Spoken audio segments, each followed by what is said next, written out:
Scott, thanks for coming down, man. It is wonderful to have you in the space today. It's been really cool to hang out with you and your team, just catching up and just recording some stuff. Well, So, I think I should say thank you.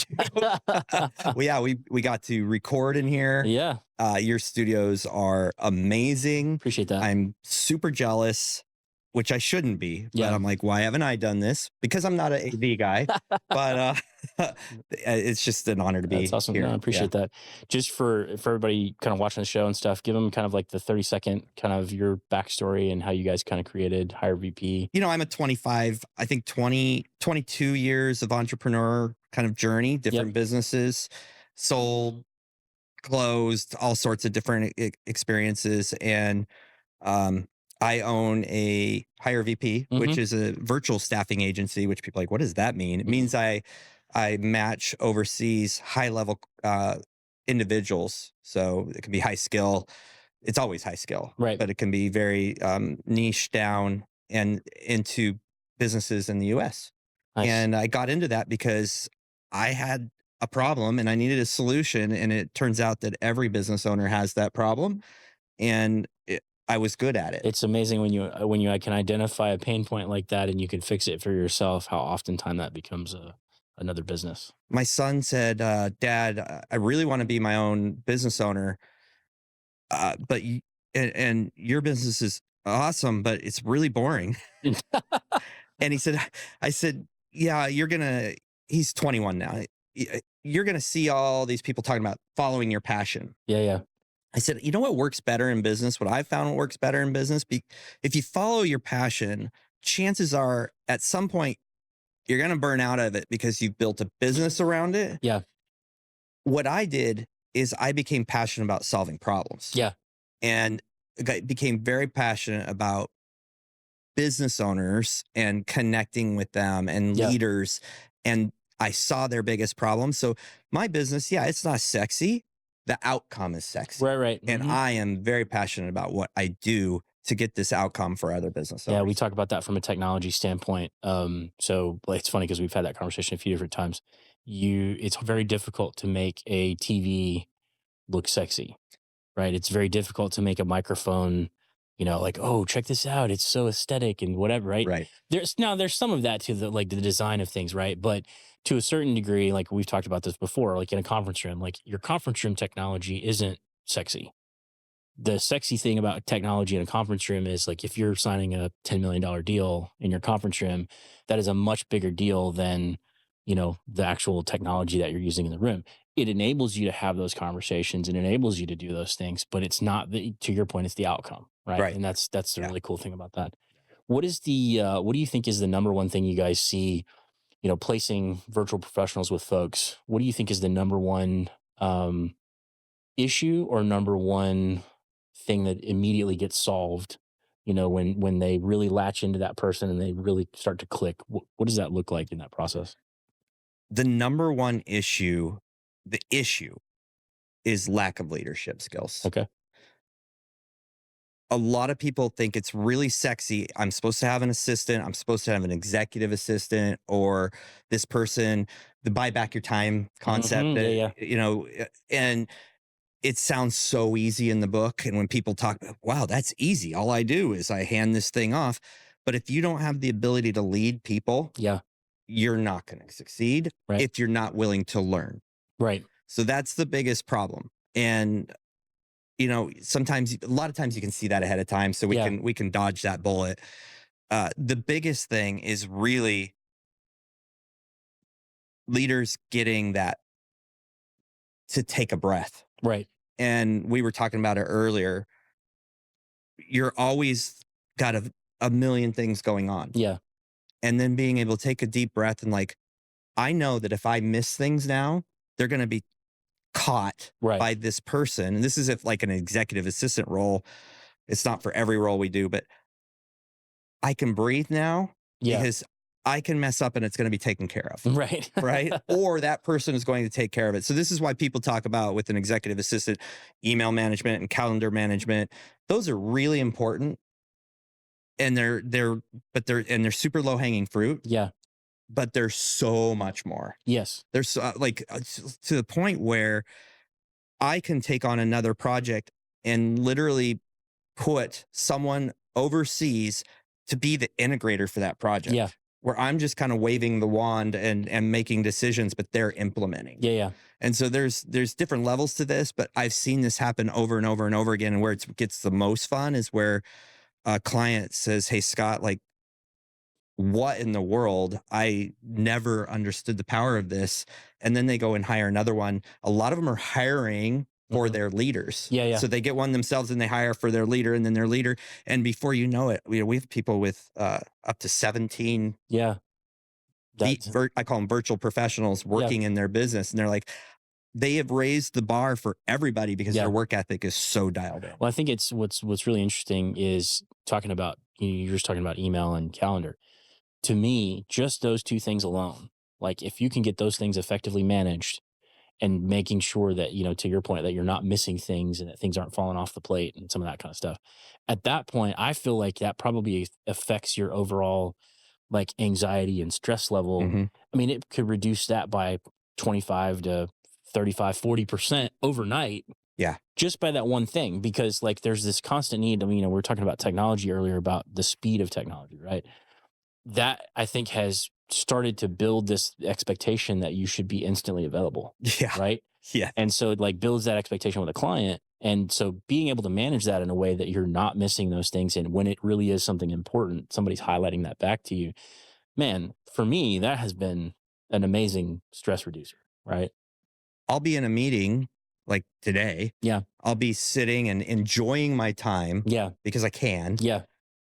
and with the people I want to enjoy my time with. And I'll come out and I'll be like, we're programmed as long-standing business owners.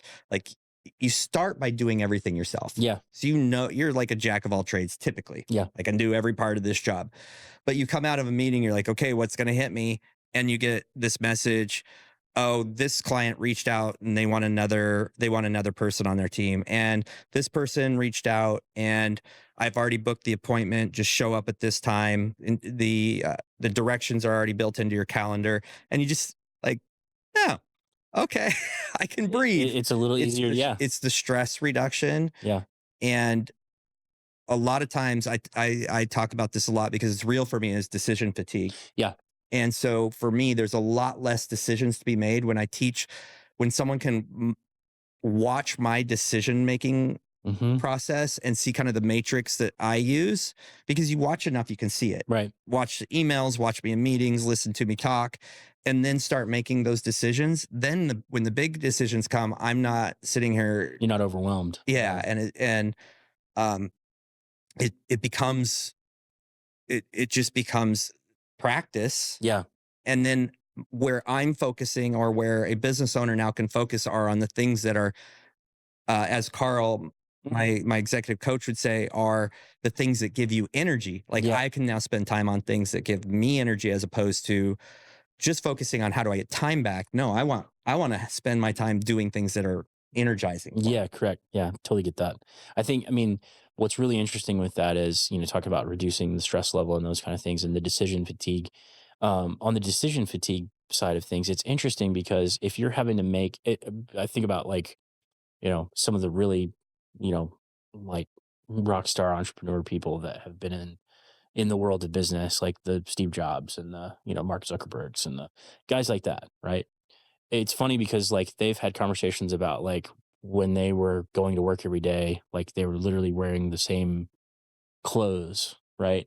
Not necessarily the same clothes, but what I mean is the same style of clothes. They didn't have to think about those things. Right. It was just already kind of Yeah. pre-programmed so that they didn't have to make those decisions, so that they could save all of that energy and like put it into more important decisions like what you're talking about, right? Yeah. That's pretty awesome to to think through. And I totally relate with that because I'm very much the same. So I want to expose a very high level of nerdery. Yeah. I didn't understand how much I was into SOPs, Mhm. and because I didn't ever labeled procedures like that as procedures. They're just the way I did things. Yeah. Well, I walk every morning, Yeah. and very early in the morning, and I got tired of trying to figure out what to wear. Yeah.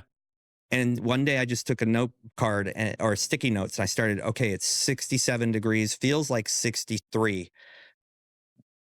Right. I would write what I wore. I would come back and make notes. So in my closet, there was this line of all these like pieces of paper over time. So then I would look and I'm like, okay, it's today's 62 degrees and feels like 62. So I'll find a feels like. There's a 62. Oh, I was too hot. That's funny. And I kept doing this. And then now I literally every morning on the systems I built, it pops up on my phone. Yeah. I click it, I look at the temperature and I know exactly what to wear. That's hilarious. No fatigue in the morning, no walking out. See, and here's another thing, right? Yeah. Like this is an example of how business owners and leaders are really wasting a lot of time is they get a temperature check and they have to go change. So I would go out, get all dressed, get the dog ready, go outside and be like, oh, I'm gonna sweat like crazy, turn around and go change over and over again. Well, when you start to add up the time, this is a silly example, but it's true. It's a true example though. Like this is great. Yeah. So when you add up that time, you're like, wow, I just saved myself. If I did the math, I possibly saved myself like 24 days of my life. Yeah. And we're so attuned to just doing things because we do them. Yeah. And we never stop and do the math of how much time in a day am I actually wasting on something that could be processed out and someone else can. Right. Well, and I think it's the we talk about most people don't really make all of the decisions that they're making. A lot of it's on autopilot from basically just the habits that you've built over time. Yeah. And identifying that and then starting to build backwards. And like once you've identified that and once you know that, like then you can go like you did, and basically chart out like, oh, hey, I need to wear this thing on this day because of this temperature and these are the conditions and that kind of deal. I mean, that's an extreme example, but it's a like brilliant example of like what we're talking about with setting those systems in place so that you don't, you're making the best use of your time. You're trying to go through and like get things done, and then you can reinvest that time in things that you want to spend time with. Right. And that's, I think that makes a huge difference. Walk me through some of so I know you've done a little bit in podcasting content, like you've got folks that are editing, you've got a lot of different things that are happening there on the content side. Walk me through kind of some of your content journey. Where did you start with that? And when did you realize like, hey, I need to be doing more of this? How do I get more of this out there? What does this look like? And then build the systems behind that. Walk me through some of that journey. That's really where the business started. Yeah. So I was kind of running a company, a consultant integrator for a startup. And I'd been working with them for almost 2 years and built this massive system for them. And I started another project with a friend and it was a podcast and a group called Brotherhood of Fatherhood. Like podcasts, everybody's podcasting. This is pre-COVID. Yeah. It's booming. This isn't, I've always like, if I want to do it, I'm going to learn it and I'm going to do it. Yeah. I'm going to become a sign maker. I'm going to become a, whatever it is. And I think there's a real value in there. There's also a curse in there. So I'm here working way too many hours in my consulting work, which I don't get paid by the hour. Right. And I start a podcast and I'm sitting there going, wow, I think I bit off more than I can chew. I promised my wife I would never go down this like working 100+ hours a week. And I'm like going in that direction. Right. And now I've started a podcast about how to be more intentional with your family. So I'm talking to, at that time, the guy I was contracting for. He's like, Scott, you need a VA, but it'll never work for you. Yeah. I'm like, challenge accepted. Yeah, right. So at that point, I went down that rabbit hole. I have a degree, a master's degree in education. I have a degree in psychology. So this, like, I believe like the behavioral part of hiring and teaching, and then all my teaching. Yeah. It was like a superpower for me. Yeah. Because people are over and over. I'm hearing people, VAs, virtual assistants. It's a great idea, and people talk about it. It doesn't work, and over and over and over and over and over. And I was running some masterminds in the fitness industry at that time, doing the calls, and so I went down that rabbit hole, and I hired my first VA. She'd never been a VA before. She spoke English pretty well, and I followed all the processes and kind of built my own and interviewed her and hired her. And I said, look, I don't have full time for you, but I'm going to pay you full time. And she started working for me. And so I created, I used Loom, and here's how I edit the podcast audio, and here's how I do the video. I'm Yeah. capped out on the video. And 2 episodes in, she's like, "Hey, here, here's a better way to do this. Yeah. And I created this thing over here. What do you think of it?" I'm Yeah. like, "Well, wow, that's awesome." Yeah. And so the content machine started. Yeah. So every podcast production, and then multiple reels, and then Yeah. what we called quote cards, so quotes that I would say or the guest would say. And we just started, and she started posting it for me and doing Yeah. interactions. I'm like, I've built a machine over here. And then if she can do that, I could hire someone to do all the reporting I have to do for this consulting work. And then I could hire someone to send all these things out that aren't quite automated yet. And within like 4 months, I had 3 full-time That's awesome. VAs. And all those people who are telling me it didn't work were going, "Okay, you figured it out. Let me use yours," because Yes. you got the unicorn. You found the right resource. And over time, and one guy, I'm like, "Okay, fine. And I think I charged him like $5 an hour. I'm like, $5 an hour. I'll just cover my costs," which at that time I was not paying that much. Yeah. And at the end of the week, I'm like, wow, I just made a considerable amount of money from my team teaching him how to turn work over. Yeah. And team doing it. And that's where Media Machine was born. It was actually called VAs for Gyms to start, but it was really kind of a content machine. Yeah. We taught people how to do podcasts. Yeah. And consulted with them, and then they would do the podcast, and we'd just do production from start to finish. That makes sense. Among some other things, and then it became some YouTube channels, and it kind of grew from there. That makes sense. I love the journey that you guys have gone on from a content standpoint, and like the way that like that feels very like organic of, again, like finding a problem that you're dealing with that you're trying to solve for yourself, and then all of a sudden it becomes this whole other thing, right? When you started Hire VP, what do you think is the number one technology that you guys get the most use out of, that has the biggest return on investment for you as a business owner, but also for like your clients in that kind of deal? Okay. I mean, obviously in the remote work world, you have to have a good, and it's crazy because a lot of people don't think through it. Yeah. Well, you got to have good internet. Yeah. You got to have decent internet. Yes. Sure. And so does your person overseas, Yeah. which is problem number one. Most people hire someone they don't ask, like, "Oh, do you have the infrastructure Yeah. needed to perform this job?" But so the obvious things aside, the tools that we've really taught business owners to use that have been really effective are things like Loom. Yeah. Recording What you're yourself doing. Yeah. doing something so that it can be replicated, and a SOP can be built. And it all comes to communication. Yeah. And so what a lot of people don't pay enough attention to, and this is kind of a segue into what like supports what you do, is the quality of audio and video matters. Absolutely. You have to take out every like wall or thing, speed bump, if you will, Yeah. obstacle to making sure that communication is dialed. Yes. And so, for instance, with our virtual professionals, like everybody on my team gets a microphone. Yeah. We want is it a condenser mic? We want one where they only hear what's going on here. What's that called? Yeah. So it'd probably dynamic. Yeah, Probably dynamic. And it'd be, as far as the pattern goes, it'd be probably cardioid. It's a like that. cardioid Yeah. dynamic mic. Yeah. So I'm like, don't get the one that picks up everything. You're in a small space. You got family running around. So like, Yeah. those things matter. Yeah. And then a webcam, let's make sure it's not Yeah. grimy and gross. And I remember early on when I was starting this journey, I had a client a prospect come back on a sales call with me. And he says, "I chose you because you look amazing." I'm like, he's like, "You're clear and I can hear you. And I can Yeah. tell the professionalism matters." Yeah. And so things like Loom and WhatsApp and Zoom in this virtual world are amazing. Yeah. But they're only as good as the audio and video. Right. And what I think is interesting about that, and what most people don't think about, is the better input you have, the better overall output you're going to Yeah. have. So number one, think about, thinking about your background.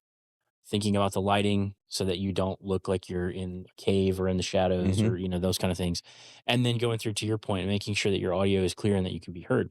Because if you're constantly dealing with either not being able to see somebody very well or questioning whether or not they hear you or you hear them, I had this conversation with one of the other guys on the podcast a few weeks ago, specifically around this type of a thing, not just in meetings or communication, but in general across the board. He's a former MMA fighter and that kind of deal. And so we were talking about like the overall production value, like when you walk into a ring, right? And he was saying, if it's hopping and it's really, over the top and really good, it's like it gives you like a certain amount of energy, right? And like Right. if the crowd is into it and some of those kind of things. And what people I don't think about with technology like that, to what you said, is like putting the correct inputs in like that makes a huge difference on the output. And exactly what you said, they take you more seriously Oh, yeah. because they know that you're far more dialed in and you value that, and so you're going to move forward more professionally with what they're doing. And that I think is totally makes sense. Yeah, I mean, it a lot of people undervalue that thing, Yes. and it's like, hey, if you're having to work to hear somebody, Yeah. there's a problem. Now you're overworking your brain. A lot of people undervalue Right. the ability or the impact that can make on them. Yeah. And so clarity is king. Yeah. And that goes from sound, it goes from video, and it also goes from systems. Yeah. So for me, another technology is something like Monday.com or Go High Level build out, where we could see what step everything is in. We were just Hmm. talking about this Yeah. with my Yeah. team, and they're saying, I have to go to 3 different things to find the answer because they're so, and I'm like, okay, that is not the output Yeah. we Yeah. want, right? Yeah. We're all about saving time. I was talking to them. I'm like, now imagine right now the level of you're dealing with. Yeah. Now let's bring on 4 more of you guys, and you are now managing 4 more people. How is this serving us when we're 5 times bigger? Yeah. And they're like, yeah, it's not. It's So it can't, and I think every business owner needs to think about that. It works for us now. That's a horrible answer. yeah. If you look at the systems you have and you're like, it's fine now. It works. It's working for us. Yeah.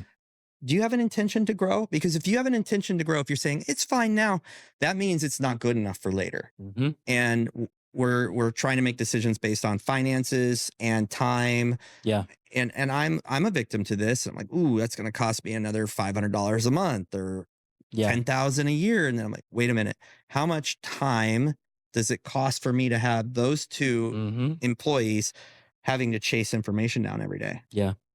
Where Like, they could be 3 times more productive because they're not chasing it. mm, So those tools are really important, but again, it's all about making sure they're fine-tuned and they're taking you where you're going, not where you're at. right.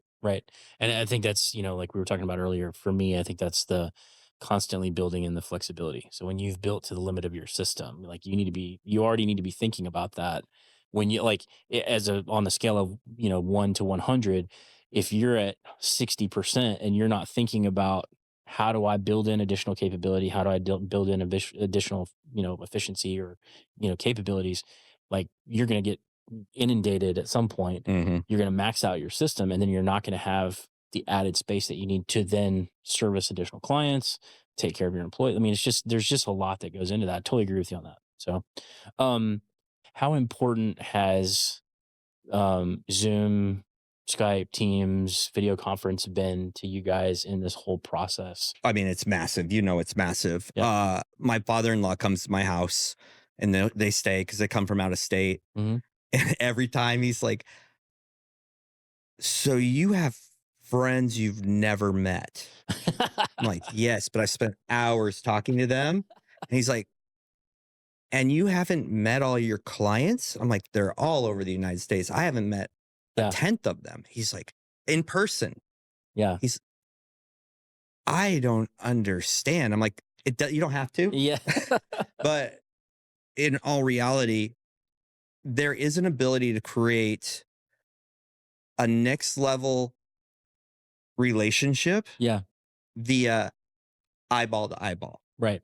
It's never as good as shoelace to shoelace. Right. Right. Yeah. But Agreed. eyeball to eyeball, you can see you can see the inflection. You can hear it, but you can see it, Yeah. and it's a different level than just voice. So for me and with my team, the uh, the directive is if you are on a video conferencing and you're representing me, that video is on. Mhm. And that is not standard for VA companies. It's like, Yeah. oh yeah, they're shy.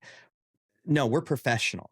Yeah. And so it's massive. And I would argue with anybody that you can generate an incredible relationship with clients and uh, employees Yeah. through Zoom. Yeah. And I mean, we all had to pivot, right? And Yeah. but when it was all over, I was like, I'm so sick of this. But I wasn't, Right. because that we had to shift to this place of like, this is our new connection. Yeah. And then of course there's nothing that beats in person. We both know that, Right, right? right, But right. it's been massive, and it is the backbone of my business. Yeah. Yeah. I mean, it wouldn't operate without it. Without it, yeah. No, it definitely makes a difference for sure. And I think what's interesting to see is having worked with larger companies, larger global companies that, they're using the technology very similar ways. I mean, they may have offices, in the UK or offices in Asia somewhere, and you're connecting with those people again, to your point, that you've never met, but you may be working on a huge project with them. And this is how you're, kind of having that interaction with them and building that relationship. I think it's, again, going back to the inputs, I think making sure that you have better quality inputs makes for a much better outcome. Yeah. It gives you a certain amount of confidence, not only in yourself, but in your team and in that person that you're dealing with. If you've got clear audio and video on that side of it, it just, there's no exchange for that. I mean, Right. to your point, I mean, it's like, it's funny because we've seen this a couple of times now where in certain companies, certain people in the US don't turn on cameras. Certain people in the other parts of the world turn on their cameras. And it's like there's just this cultural divide on some of these things where it's becoming more common for everybody to turn their cameras on, for Yeah. sure. But there's still just this thing of, oh, I don't want to turn this camera on, or there's still an apprehension to some of the technology, which is hilarious to me because we're 5 years past COVID at this point, Yeah. and that's what you're talking about. Like everybody got pushed into using Zoom or using some portion of Skype or Teams or whatever platform they were on, right? It's been so funny to watch that It play out. it's wild. And there's also like Patrick Bet David Yeah. and some of the and Elon Musk. Love Mhm. him, hate him, what doesn't matter. Yeah. They're like, come back to work in Yeah. person. Yeah. And I think a lot of that isn't necessarily they're saying that remote work isn't as efficient, which I could argue all day long, because you're not getting stopped and then talking about lunch and then driving. There's like Yeah. all these inefficiencies that happen in office. But what happened is so many of um, these remote systems and remote meetings weren't people weren't being held accountable for their interaction. Yes. So I Yeah. know my son, when he was doing virtual school, the teacher's there, but there's another window open, They don't see what's going on. and they're playing a game, they're watching their reels without video. I mean, Yeah. and I believe that that's probably what 50% of the workforce was doing over Yeah. Zoom. And so when you increase the expectations, but also increase the technology level, you Yeah. can tell those things. Yeah. And Absolutely. so I had a conversation with my team probably a month ago. I said, "Hey, I know when you guys are working when we're on a meeting." And I said, "I know we have a lot to do. Yeah. And when we're here, you act every single time the same way I do. Like we're sitting at a table together and I'm watching you. And if you're sitting there with your phone doing this, you're not engaged with me, Yeah. and you're not engaged, and you're not building into this company." Yeah. And how do we do that? We buy them clear of the cameras and Yeah. ways for Whatever them it to looks like. Yeah. communicate. And we require that camera and communication is open. And so I know I kind of took this on a side rail, Yeah. but that argument against is because of low quality Yeah. expectations and product. I think there's a couple of different things with that. And I talked on one of the other shows about collaboration as an example, right? So we kind of ran through this whole gauntlet in 2015, 2016, 2017, where people were talking about, oh, everybody needs to collaborate more, and we need to do more stuff, and oh, here's the technology that's going to like make all of this easier, and all of those kind of things, right? And at the end of the day, it didn't really solve anything, because to collaborate, you as an individual have to be willing to ask somebody else for help, tell somebody else what's going on with your project, go through that whole process. To your point, pay attention, Mhm. be engaged. Like, that's a behavioral issue. It's not Yeah. a technology issue. Right. It's not a limitation of the technology. It's a limitation of your behavior. And if you're going to fix that, you have to fix it from a behavioral level first, and then you can, force multiply it with whatever technology. Right. Right? That's the biggest issue there, because it doesn't matter how easy the connection is. It doesn't matter how clear the microphone is or how clear the video is. If the person is not willing to reach out and ask for help, it doesn't matter.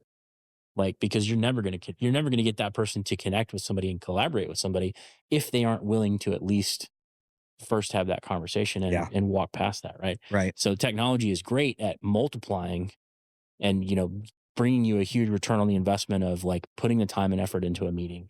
But if your team isn't willing to do that ahead of time and have those conversations and willing to be open and honest and whatever, then you're just spending money on technology for the sake of spending on. Yeah. There's the culture, Yeah. company Yeah. culture, Hmm. and the expectations and how the leadership defines those expectations. I was talking with my coach, and he's Yeah. like, I really like working with you because you don't do other things when we're on the phone, when we're on Zoom. Yeah. He's like, you're paying attention. He's like, that's not normal. But that's the culture I've developed in my company Hmm. because I want that. I'm a nerd. Yeah. So my workstation is a picture of efficiency. Yeah. And so what I've done is I am not sitting in an office right here where someone can come on the window and say, can I talk to you Yeah. or whatever. So what I've done is I've created a virtual office. And for me, that means a wide screen. Yeah. It's a 40-inch screen. Yeah. Yeah. Right. And I have my main window. So when I'm talking, my eyeballs are lined up directly with the camera, Hmm. which is sitting right on top of my monitor. Right. And then I have another vertical monitor where WhatsApp is and my Yeah. text and Messenger. And people go, well, that's distracting. But everything I do is virtual. Hmm. And so it is like someone coming up and Yeah. Yeah. right. And I can do the do not disturb. I can shut it off. I can close the windows. I can minimize them, put it on focus, Yeah. whatever it is. And I think we're underestimating the power of your setup Yeah. where that stuff matters. Yeah. If someone needs my attention, I want it. So one of the first things we do is, how many monitors do you have for my team? I'm like, how many monitors do you have? Yeah. And I'm talking with individuals in the Philippines. I'm like, well, Yeah. first of all, do you have space for another monitor? Right. But they're just so excited to have another monitor. So we buy them to them like you're going to have WhatsApp here Hmm. because that's how we communicate. Yeah. Now you can work more efficiently. Yeah. And these are things that matter in the workplace. Yeah. Absolutely. And I think I've become a hardcore student like of it because it's so It affects what you're doing. absolutely. I mean, it basically, I mean, again, this is like the return on investment for your team. Yep. How are they saving time? How are you saving time? How are you saving your clients time?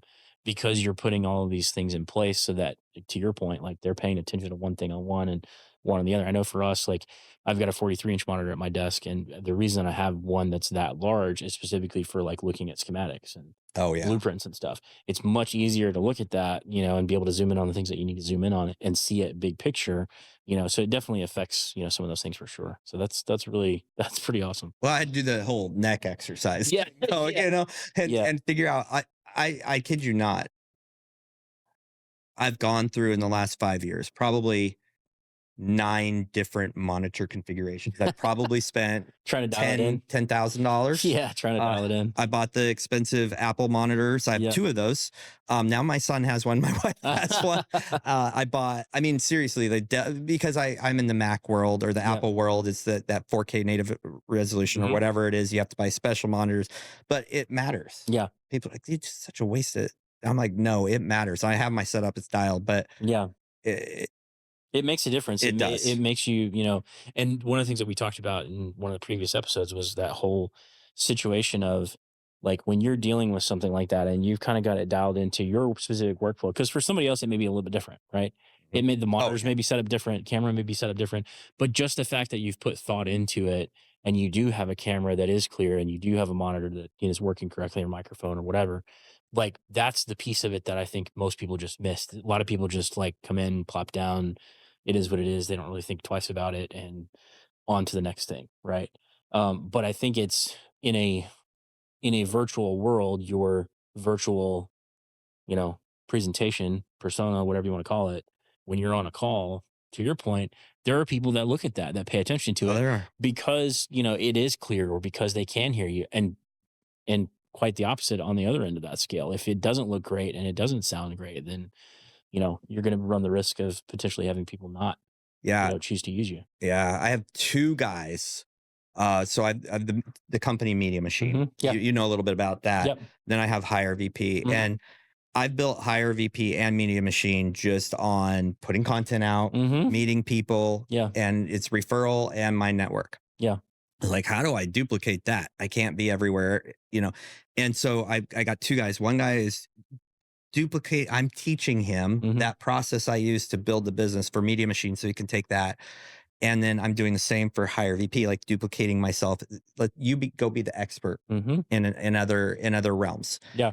And the first thing we did is let's get a new microphone. Let's get a new camera because I have made sales based on that alone. And Yeah. when you are in a business and you're trying to delineate your service from anybody else, every little thing matters. Correct. Every tweak you can make. I look at people on their screen Mhm. and they're wearing another brand hat. I'm like, how bought in are you to your company? Yeah. Right. Right. And that's super judgmental and they haven't even thought about it. And I get it. And I Scott, chill out.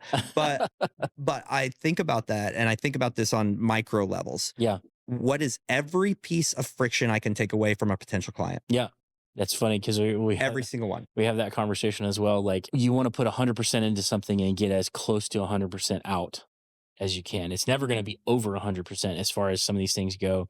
Like, I mean, set investments and all those other things aside. That's not what we're talking about. What we're talking about is the efficiencies that you're building in systems, Right. right?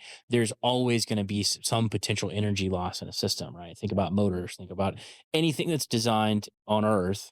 There's going to be some potential for a loss of signal, even in a microphone, even in a camera. Like there's going to be limitations there, right? Mm-hmm. But the thing is that you want to get, if you're putting 100% in, you want to get 98% out, right? For your effort, right? And that's going to be that force multiplier for you eventually that builds in that efficiency, makes things look better, makes things sound better, all of those kind of things. It's reducing, to your point, the drag on any of those things. So yeah, and such a good point. So I have worked really hard at reducing drag for clients, friends, Yeah. leads, whatever you want to call Yeah. anybody who comes through my ecosystem. And then I have also learned the importance of reducing that for For myself. yourself. Yeah. So I went to a podcast. I don't know. It was a get together. It Mhm. was wild. There was lots of people there, Yeah. but I went to this booth and they had like every microphone Mm-hmm. and you could walk down the line and hear yourself and I spent so much time on that. And I ended up buying a specific microphone because I liked how I sounded the most out of Yep. it. Absolutely. And there's a lot to learn from that Mm-hmm. because my voice is a little weird. I don't love listening to it, but that's my own perception and I Right. understand that. Right. So if I can feel the very best I can, this microphone gives me a little deeper voice, it takes away a little of that thing, Yep. then I'm going to have a lot more It gives you more confidence. it gives you more confidence for sure. Absolutely. And so that's the level I've done it at. Yeah. It may not be the best microphone, but my feedback was this is the one that makes me sound the best. Yeah. And those are the games I play. Yeah. I have one of these microphone arms. Yeah. And it doesn't settle. Yeah. And I have to pull you'll see me right now. You pull it up. So I'm going to this will be the fourth microphone arm. I'm going to spend money Yeah. on getting one that sits where I need it to sit and I can move it up and down and it gets stuck. It's going to stay. Yeah. And those things matter. I used to walk in the room and my entire goal was how do I look like everybody else? Right. And so when I walked into rooms I hadn't been in before, I felt inferior Yeah. automatically because I didn't have the same clothes. I didn't look as good. I'm not as tall. There's nothing I can do about that. I don't have a lot of hair. There's nothing I can do at the, well, I guess there is, but those really impacted how I felt about myself. Right. And there was a moment in my life where I realized that people would be more attracted to me if I stopped trying to be Yeah. who I thought they wanted me to be and just leaned into who I was. Absolutely. And so that became black t-shirt, Yeah. black t-shirt and black hat. Yeah. And typically dark jeans or nice jeans or pants Yeah. and dunks. Yeah. Nike dunks. I just feel, I love them. I love the way they look. Yeah. That's my dress up shoe. Yeah. So I go to this band concert or this band thing at the end of the year. Every year, both my boys have been in marching band. It's big in Texas. Yeah. So I always feel horrible in it. There's these guys, they're wearing their ties, they're wearing their jackets. They look, they're, and their dress shoes. And I always felt that pressure. So one year I'm like, screw this. Yeah. I wore a black t-shirt, pants, dark pants, and my black pair of Nike dunks. Yeah. I didn't get to wear a hat, of course, but I was like, man, I am excited about this. On that same year, my son's like, I grew out of my shoes. Yeah. So we went shopping that day and I convinced him to get a pair of Jordans. Yeah. He's like, those are really cool. I'm like, okay, let's get them. And he's like, well, I don't have shoes to wear tonight. I'm like, well, you picked out the Jordans. He has a dress code he has to do. Yeah. So we're getting out of the car. He's wearing Jordans in his dress code. I'm wearing black shirt, nice pants, and my dunks. Yeah. And I step out of that truck and I start to look around and there's men in their vests, their jackets, and their ties. I'm like, thank you, God, I don't have to wear that I am not wearing that. And I'm like, I made the right choice because I feel good in what I'm doing. Yeah. And my son steps out and he sees other kids. He's like, oh, these shoes aren't going to fly. I said, okay, stop. And this, I know exactly where I was parked at this hotel. Yeah. Stepped out. I said, son, something I want you to learn very early on is that it's more important about how you feel about yourself than what other people, than trying to conform to what other people. I said, I'm wearing dunks and look at all those guys. I'm wearing a black t-shirt, but here's the thing. I'm walking in there with so much confidence because I'm in the right skin and I'm being myself. Yeah. That every dad in there is likely going, damn, I wish I would have done what he did. And I said, and that's probably what the case. Do you like those shoes? Yeah. Yeah. Do other kids have those shoes? No. Do you feel like they're cool and they're going to, yes. All right. That's, I guarantee you other kids are wishing they would have wore Jordans. Yeah. I mean, I think it's, to your point, I mean, as far as the confidence piece of it, it is, I think there's a portion of that of realizing at some level, I feel like we are all kind of this competition mindset is kind of put into everybody.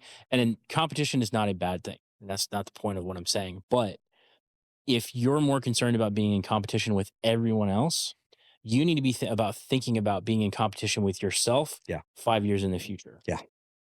2 months in the future. Like, what am I doing today that's going to make me better a month from now that I'm going to move forward, right? Not because if you start comparing yourself, if you compare yourself outside of your realm of control, you can't fix any of that. If you're comparing yourself to somebody else, right?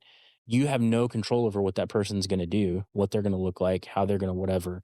And you're trying to adapt yourself to be either accepted or whatever. To your point, like, you need to get to a place where you're not focused on that. You're focused on being the best version of yourself that you can be. Because if you're the best version of yourself that you can be, people are going to be drawn to you anyway. It's right? wild. It really is. And like, it's funny to watch that and kind of see how that plays out with different groups of people, right? Because you can kind of tell, like, oh, okay, yeah, this person is, really comfortable with what they're doing, or this person is definitely trying to fit into, whatever the group is.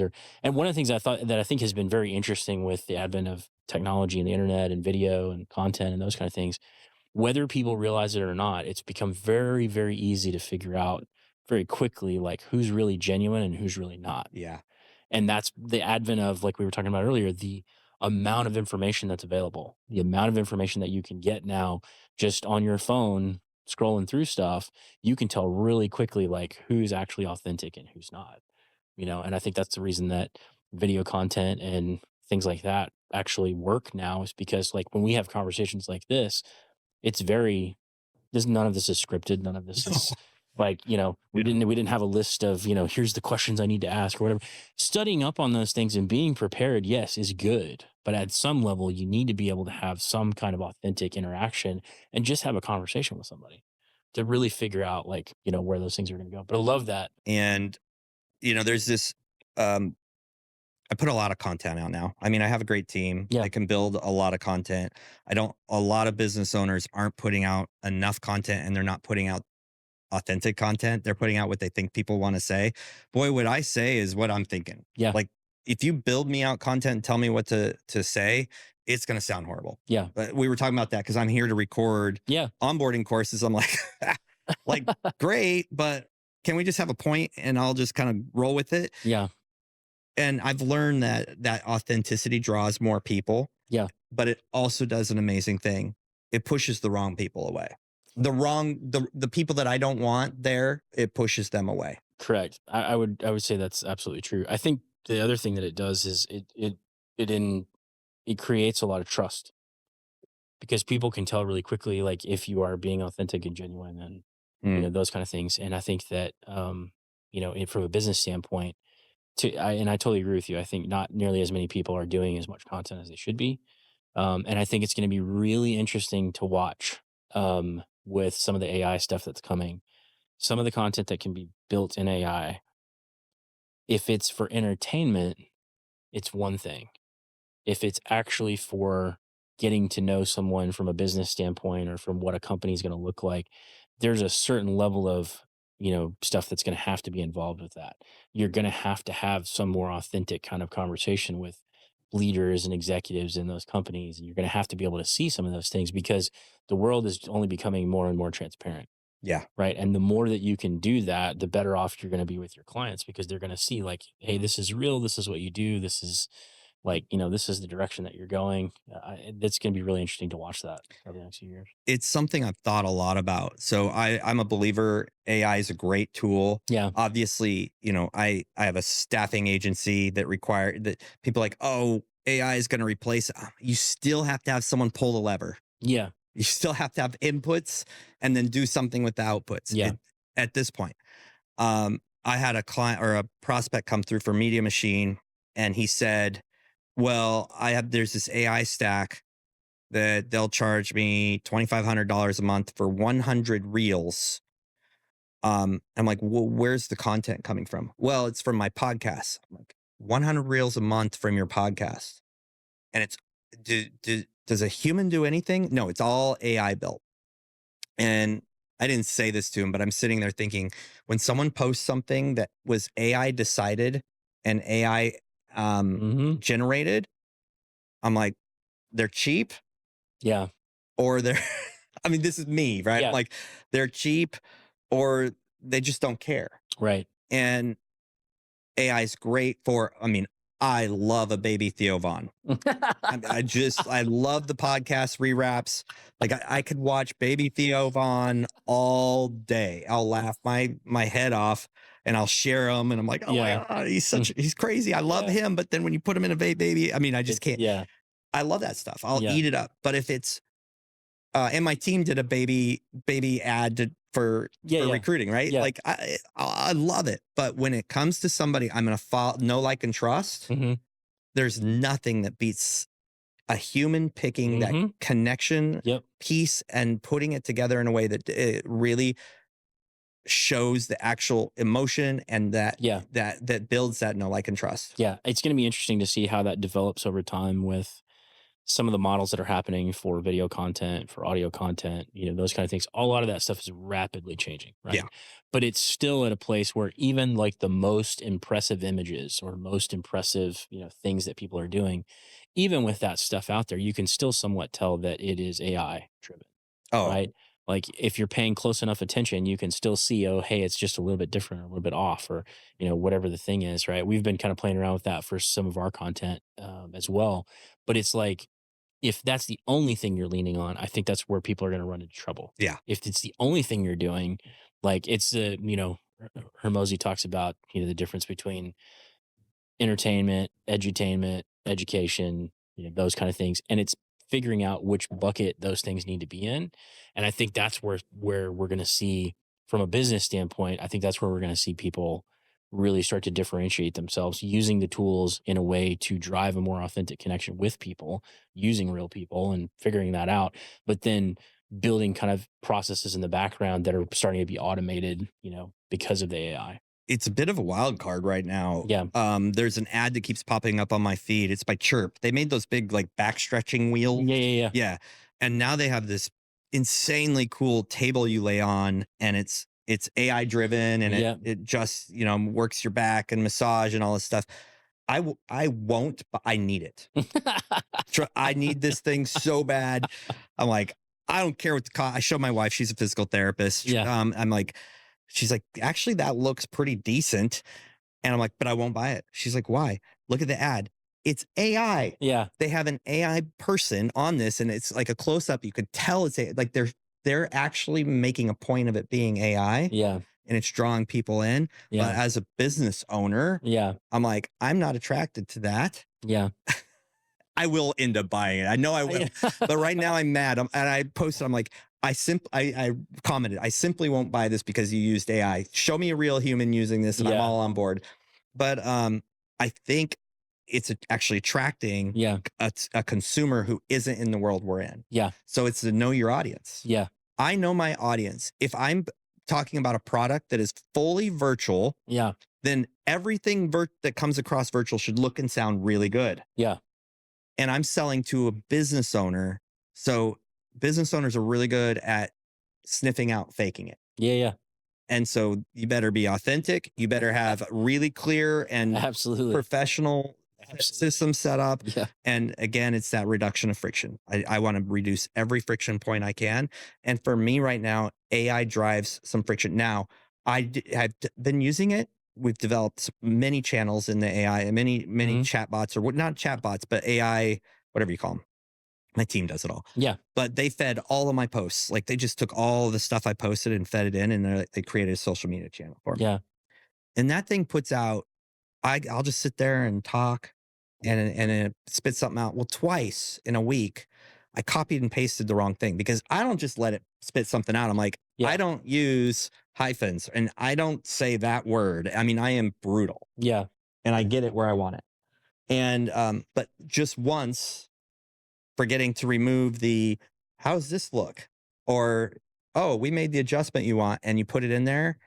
It was like, it wasn't worth it to me anymore. Yeah. My team actually made that mistake too. Yeah. I was able to correct it really fast. I think that's where we are kind of dancing on this line. Yeah. I mean, I think there's definitely a question on, I think there are questions around the copyrights. I think there are questions around, to the point that we're talking about, how authentic is it? I think if the prompt for whatever you're doing is really good, then the output can be really good. Oh, heck yeah. But at the same time, like what I've found to be the most useful and the most,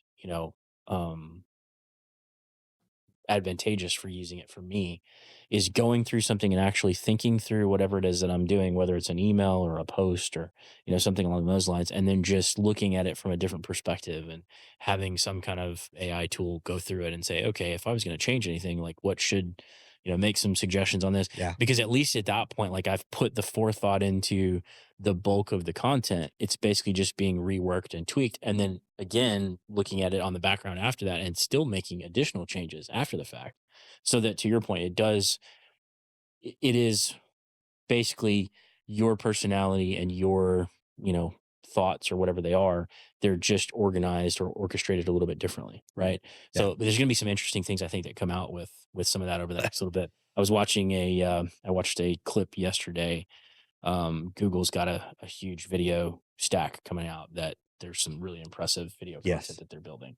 And just watching that, and they made a very specific point in that trailer for this thing. I think it's VO is the name of the believe deal. so. Yeah.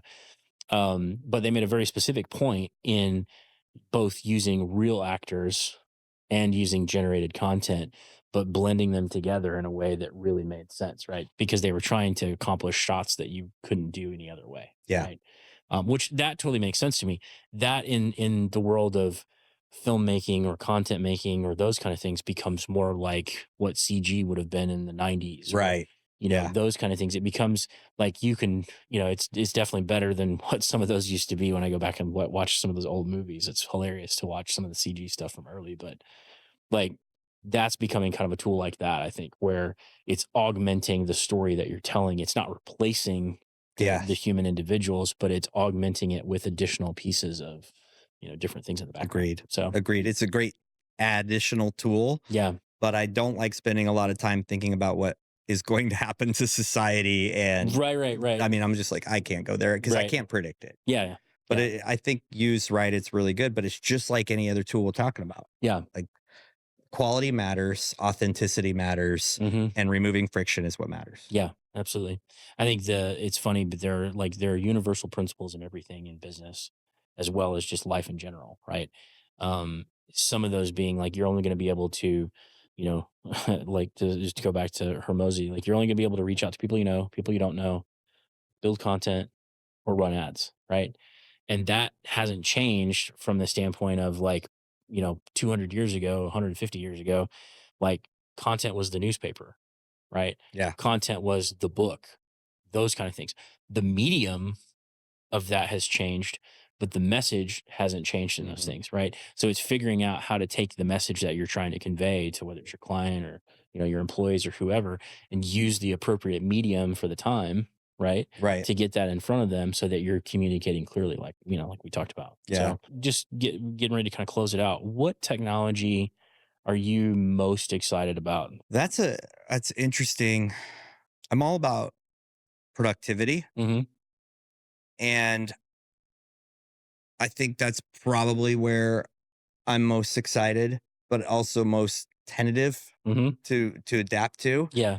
because there's decisions being made, Mm-hmm. and then when you start implementing AI is inevitable. If Yeah. anybody's going to grow in technology, it's going to be AI generated. Yeah. I was probably the first guy. There was this I mean 19 or 2017 or 2018, this little unit that went on top of a DSLR camera. Yeah. It was an AI Yeah. driven. I mean, And it's AI. I mean, I was like, "What is that?" Like, yeah. and it automatically adjusts. Like, I bought that. Yeah. Those are those things that, again, I'm noticing a pattern about myself. It was going to make me look the output of what I was doing, the camera thing, Mm-hmm. more impressive. Yeah. Like I had to learn less so I could get there faster. Yeah. Because what I've learned, so the things I'm most excited about are the things that help me become more professional in areas where the time to get there is too frictional for me. Yeah. I will hire a videographer at the drop of a hat. Mm-hmm. But if it's just me doing content by myself, I will. I have who knows how many like of the little Bluetooth things, Wireless mics. wireless mic, and so I'm always looking for that piece of technology that makes it easier for me to do the thing on off of the cuff. So it's Yeah. all about time. Yeah. And that's really where I get most excited. I get most excited about the camera in the phone is now going to give me higher level output because that's the easiest camera to use Mm-hmm. shooting content. Or um the microphone that I don't have to do anything, it just connects. So I'm kind of a nerd. That's kind of technology excites me, is the thing that gives me less friction and makes me look better, Yeah. No, that totally or makes what sense. I'm doing look better. It's interesting because you're talking about like, being able to do something like yourself. I think it's the intentionality for people of finding the resource that gets them. Because if you spend, you know, 20 minutes a day on something for a year, you're going to be in the top 95% of people in that thing. Yeah. Like, and that's what's crazy that most people don't understand is it's the repetition of time. Like, it doesn't matter like how many books you read. It doesn't matter any of the other things that you could focus on. Right. It's the investment of time in the thing that you're doing. And Mhm. there's no, you can't get experience outside of time and experiences. Like it doesn't work that way. Like you can't shortcut the system to make you better at one thing or the other, Right. by any other means than doing the thing over and over and over and over again. Now, again, building it efficiently where you do it, make a mistake, learn the lesson, move on. The learn the lesson part is the thing that I think a lot of people miss. Oh, So, absolutely. Dan Sullivan talks about the concept of being anti-fragile, yeah. and I love that. I use it a lot. Yeah, yeah. It's a concept I use a lot because resiliency is taking your beating and moving on, and Mhm. being anti-fragile is taking your beating and learning from it and Yeah. learning from everything. And so to that kind of to tie these, maybe I think it's tying it together. Mhm. Why would I want a camera and a microphone that I instead of a expert? It's because if I hired an expert, I have to wait till they're available and the Mhm. money's right, and I set time aside Yeah. where I can do content by removing those friction points and making it Mhm. immediately. I can do the content 20 minutes a day Yeah. because my outcome isn't becoming a better videographer Yeah. or a sound technician. My outcome is becoming a better content creator. Have you ever seen, YouTube channel, Meet Kevin? No. So if you get a chance, you should go check his channel out. He's very interesting. He's a real estate, he was a realtor, started a YouTube channel and is extremely successful on that side of things. But the interesting thing with his stuff is he was doing a lot of content remotely. He was going out to houses. He Yeah. was, doing all of this stuff. Well, he got to a certain point after he had been making content for a long time that he built out a studio at his house that is almost completely automated. Like he can just kind of punch through a few things Oh, and it changes like the camera angles. It like his videos are really impressive because he's almost doing to a certain extent, he's almost doing a newscast from his house, yeah. and it's hugely popular. And he's Wow. got a ton of people that like he's created a course for real estate and investing and a bunch of other stuff that he's selling. But the interesting thing with that is his content journey of creating videos on his phone, going out to a location, doing all of those different things, but then building the space to your point to reduce the drag. He Mhm. literally can sit at his desk, do the things that he wants to do, push a button, start live streaming, start recording. Like Wild. there's, I mean, just the things that you can do with technology now are really, really impressive. Yeah. Like I mean, you can really move a lot of things forward and build in those efficiencies. And that's really, I think, what it really comes down to is making the technology a force multiplier, figuring out your systems, Mm, figuring out what works for you, and then augmenting that with the technology piece so that it even further goes out and delivers, yeah. you know? That's So, good. but any final thoughts on your end? No, I love this. I got to kind of be a complete nerd. You talk about efficiency, people, processes, Yeah. technology. I can never say I'm the technology guy, but I love technology. Hmm. And so instead of like figuring out how to do it, I just buy my way there. Like Right. I'll buy a new mic, I'll buy the thing until it works just right. But Yeah. I've had a blast talking Totally about get it. that. Yeah. Yeah. I appreciate it. Thank you for taking the time. Thank you. We'll put on the show notes, ways for people to connect with you and all Yeah. that kind of stuff. So Yeah. I'm out there. yeah, that'll be good. And thanks for the studio time. Yeah. It's been phenomenal. Absolutely. Thank All you. right. Thank you. Appreciate it.